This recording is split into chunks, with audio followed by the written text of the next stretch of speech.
বন্ধুরা, আমার হাসব্যান্ড যে আমাকে এমনটা বলবে আমার মায়ের বাড়িতে, আমি কিন্তু একদমই ভাবিনি, সত্যি বলছি। দেখো, মায়ের বাড়িতে আসলে যে সবসময় কাজ করতে হবে তার কোনো মানে নেই। আসে মেয়েরা একটু ঘুরে ফিরে খায় দায় আনন্দ করে। তো সত্যি কথা বলতে কি, আমার মাও আমাকে কিছু করতে দিতে চায় না, জানো তো? আর আমার বর আজকে সকালবেলা আমাকে বকছিল যে, "তুমি এসেছো শুধু ঘুরছো ফিরছো, কোনো কাজ করছো না।" আমি বললাম, "ঠিক আছে, কোনো ব্যাপার নয়। দাও আজকে মাছ দুটো দাও। মাছ দুটো আজকে আমি কেটে দেবো।" তো দেখো বন্ধুরা, দুটো মাছ নিয়ে বসে গিয়েছি। কারণ আমরা ৪ বোন। তো আমাদের হাসব্যান্ডরা এবং বেবিরা আমাদের অনেকটাই রান্না-বান্না হয়। তো ফ্যামিলিটা তখন বড় হয়ে যায় যখন আমরা সবাই একসাথে আমার মায়ের বাড়িতে আসি বন্ধুরা। তো মাছ কাটার ভিডিওটা কেমন লাগলো?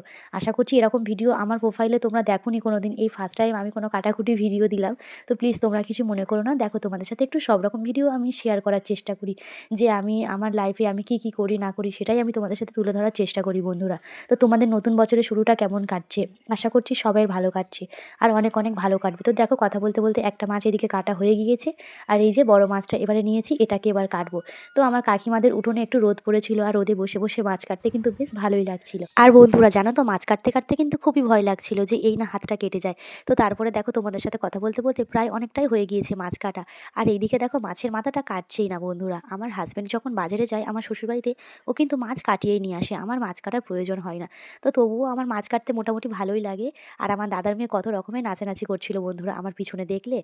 আর এই যে দেখো, মাছ কাটা হয়ে গিয়েছে। তো আর বন্ধুরা, আমার বর পাশে থেকে বলছে যে, অনেক কষ্ট করেছো দুটো মাছ কেটে, এই নাও ফলটা খেয়ে নাও তাড়াতাড়ি। আর আমি খুবই হাসছিলাম।